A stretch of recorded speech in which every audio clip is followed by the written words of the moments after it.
En fait, moi j'ai commencé vraiment quand j'étais petit parce que j'adorais ça. Donc quand j'ai eu l'âge en fait de pouvoir aller dans un stand de tir, donc je me suis inscrit dans un club de tir qui était en région parisienne. Donc j'ai commencé avec du plomb, 4-5 à 10 mètres.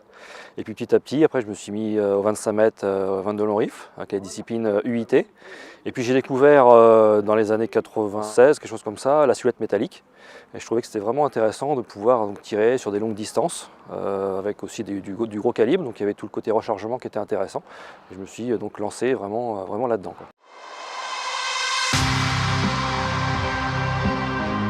C'est surtout en fait la difficulté, parce que c'est vrai que les distances quand même sont assez importantes, donc la moindre petite erreur, on passe à côté. Et puis la convivialité aussi, c'est vrai que les gens se connaissent bien, et puis je crois que c'est une des seules disciplines en fait où on est vraiment deux. Il ne faut pas oublier qu'il y a aussi le coach qui est derrière, et le coach est vraiment très important, puisque c'est lui qui gère le temps, qui gère les incidents de tir éventuellement, et puis qui gère aussi les impacts. Parce que si on a effectivement un petit souci et que le coach n'est pas capable de nous dire où on tire, on peut se retrouver avec un score qui est catastrophique, quoi. Donc le coach est vraiment super important, et c'est dommage qu'on l'oublie d'ailleurs. On a un petit peu, même sur les podiums, parce qu'il fait partie du résultat au final. Et donc ça fait partie vraiment du tir, on n'est pas tout seul, et c'est ça qui est intéressant dans ce style de discipline. Bon, je ne me prépare pas tellement, en fait je vais régulièrement au stand de tir, pas forcément d'ailleurs pour tirer silhouette, je fais aussi du tir conventionnel à 25 mètres, arme de poing.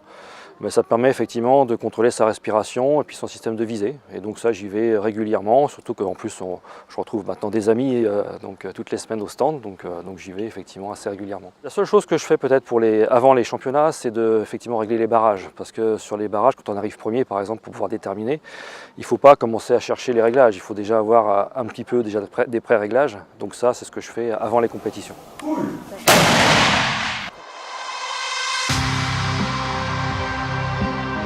Je crois qu'il y a plusieurs choses. C'est déjà effectivement un plaisir, parce que moi j'aime bien, alors surtout dans le tir gros calibre, puisqu'en fait il y a toujours des essais de rechargement. On essaye toujours en discutant sur les pas de tir avec des collègues, avec des amis, ah bah tiens, essaye cette poudre là ou essaye cette ogive là. Donc il y a tout ce côté mise au point, discussion. Donc c'est ça qui me plaît aussi dans la pratique du tir, surtout pour la silhouette. Frédéric Deloge, champion de France avec 3.